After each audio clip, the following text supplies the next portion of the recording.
help you strengthen it. It didn't come from them, it came from you. They might just help you, but they don't own it. All right, son. So I hope I probably went on too long about that, but I think it's a simple yet difficult concept, and something that I struggle with even at this moment. The seeking for inner calmness, and where calmness comes from.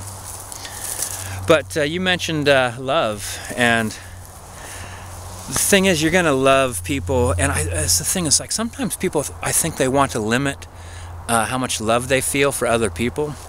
They're like, well, I have one true love, let's say, and you could just love somebody more than you've ever loved anyone before. That'll happen, but don't think just because you feel strongly for somebody, let's say they don't love you back, that doesn't mean anything bad, though it might feel disappointing. Actually, in many ways, I think it's a good thing. It's a good thing to love people. And if you love somebody that doesn't love you back, don't have that affect how you love.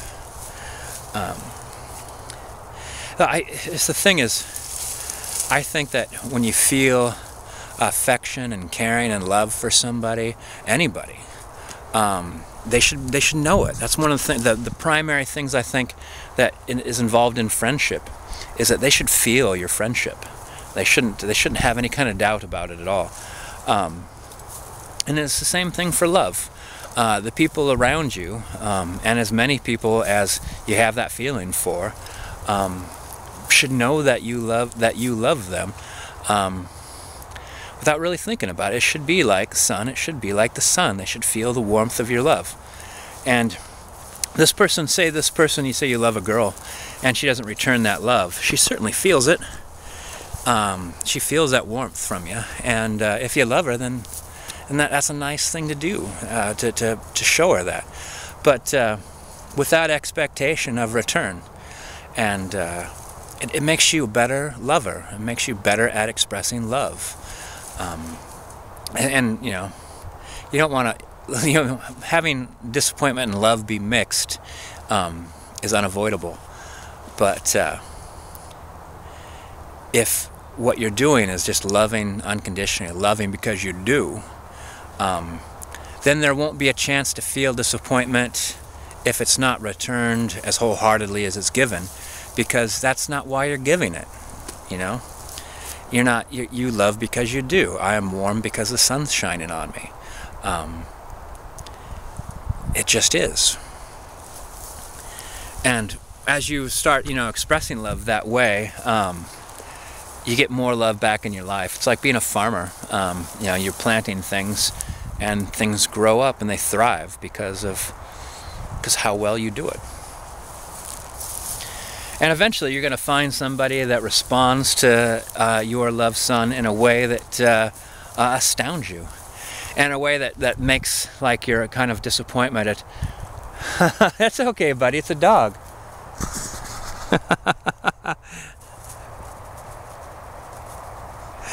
Sometimes there's coyotes and stuff like that out here, and Akila is a little scared of coyotes, and rightfully so.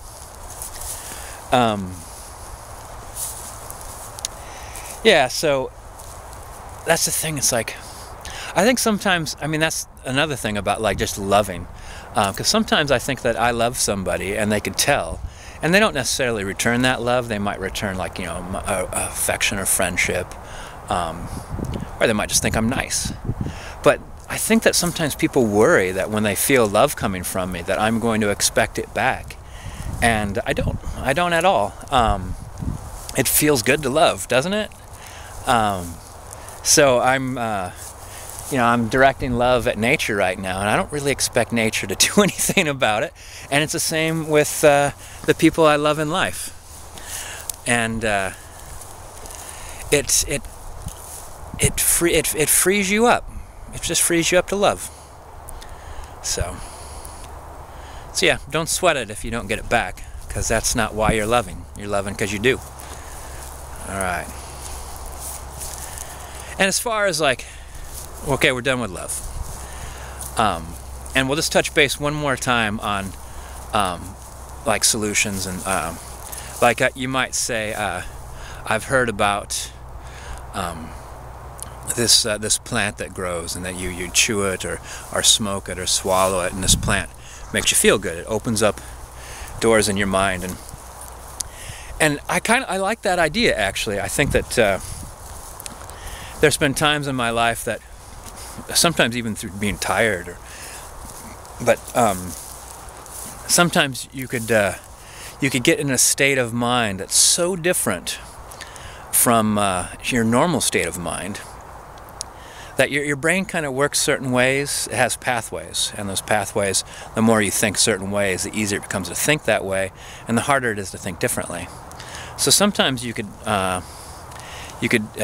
take something like a hallucinogenic, let's say, or you could just go someplace bizarre, you know, like a laser light show, or travel someplace that's so different from where you normally are that your brain kind of just changes its pathways a little bit. It's open up to new ways of thinking. So, and I think that sometimes people discover that, like they take mushrooms, let's say. They have gentle hallucinations, feelings of warmth. Their mind just becomes excited about like the colors and textures of the plants all around them. And it opens them up to a deeper consciousness, a deeper calmness and attention to the detail. But having said that, you and I could both see the beautiful colors coming off these plants. And it just rained a little bit a while ago, and light is hitting some of these droplets, and so prisms of light are shining from the ground. I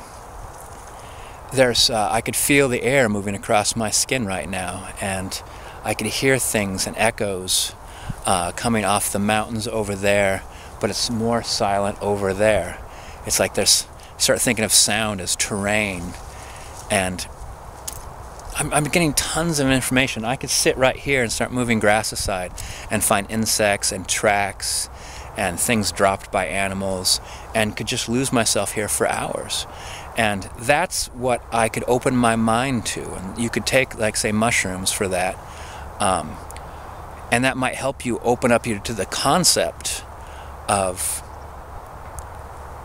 I'm standing in a treasure trove of information and stimuli, and you know, I could give myself over to the sensations of this small little area, and I don't need anything to do it. I might need something to show me the concept. Someone might say something like what I said to you, or you might take something like a mushroom, and suddenly you realize that life is full of miracles.